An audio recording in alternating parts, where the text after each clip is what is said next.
So as most of you have probably seen by now, I recently just completed Marvel Spider-Man 2. And when I say recently, I mean, I think I completed it like 21 hours after the game came out. And not to brag, but I mean, this isn't really a brag. I don't know why I said that, but I actually got a fever, a really bad fever that had me sweating like Shaquille O'Neal in 2011 with the Boston Celtics. The day the game launched, and I went to bed and I woke up at like 6 p.m. at night and played the game, played it for like 6 hours, went to bed, and then like played it non-stop till I completed the game again. Probably something I would not do ever again, but you know what, it's Spider-Man and the game was absolutely fantastic. But of course, since I've been, you know, done with it, there's been a huge void left in my fat stomach. And of course, I can try and go out and fill the void with KFC, which usually works.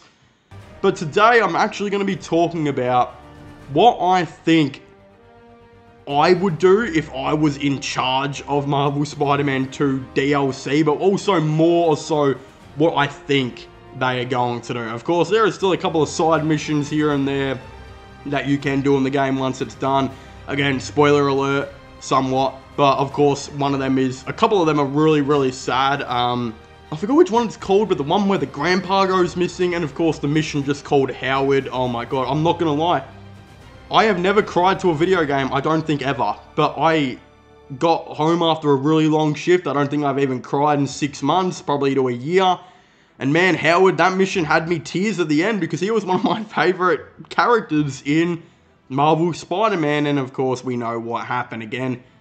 Other than that, there's not a whole lot to do once completing the main Marvel Spider-Man 2 story. So of course, we're going to be waiting for DLC. And I think there are a lot of really interesting things they can obviously do with it. Now, the most likely thing I think will probably be seen in the DLC is a further explanation of Cindy Moon. Again, for those of you who don't know who Cindy Moon is, again, in the comics, she actually becomes the Spider-Woman character called Silk, who I believe was actually bit by the exact same radioactive spider that, of course, Peter was bit by. And we do know at the end of Marvel Spider-Man 2, Cindy was actually introduced in a post-credit scene where it was revealed she is the daughter of Rio Morales' new love interest. I really don't know. Again, there's a lot of questions I think a lot of people had, because the Rio Morales' new love interest, of course, actually was signing, and he was extremely fluent in sign language. And I think a lot of people kind of thought, well, hold on, what's going on here? And then his daughter, of course, popped on the screen. The only thing we saw her do was wave. So I'm guessing because he's so good and fluent with sign language, I'm going to presume that this adaptation of Cindy Moon will be deaf, which will be pretty interesting. I mean, if there is a superhero that is deaf, I'm not sure if that's really ever been done before. I think someone said that Daredevil was deaf because for some reason people think blind people are also deaf. I don't know what's going on there, but I saw that in one of the TikTok comments. Again, I'm interested to see how they explain Cindy Moon in this and how her relationship's going to be with Peter Parker as well, because we know some of the comics are very weird. Again, I haven't read a lot of them, but I've seen a lot of the comments on TikTok and explanations, and there's some interesting stuff that I think goes on in those comics, sorry, with Peter and Cindy Moon. So you might want to hide your kids, hide your wife, and hope that Peter Parker doesn't get the symbiote suit again, because goddamn, yeah, this might be panic for Cindy Moon. Where the fuck am I going with this? She's probably like 16 in the new game. But again, Cindy Moon, I'm assuming, will be a predominant character in the Spider-Man DLC. I'd also like to say, before I get into, I think, the villains or whatever will be, I don't think we're going to get a lot of Spider-Man DLC. I definitely don't think we're going to get the 3 small DLCs that we got for the first Spider-Man game. Don't be surprised if with this one we only get 1 and it's maybe a pack that's as big as what 2 of those packs were. So instead of getting 3 medium-sized DLCs, we'll get one semi-big one, but still probably not as big as the other three. The reason I say this is because we already know development has started on the new Marvel's Wolverine game, which is by Insomniac. And of course, there are rumors that a Venom game is going to be coming, which I will be making a separate video on, so stay tuned for that. Or actually, it will probably be out before this one. But yeah, so I don't think it's going to be that big. I think we will get an explanation on Cindy Moon's Silk and maybe see her get bitten by the radioactive spider or something like that. The main villain who I think will be the DLCs, I genuinely believe it will probably be Carnage.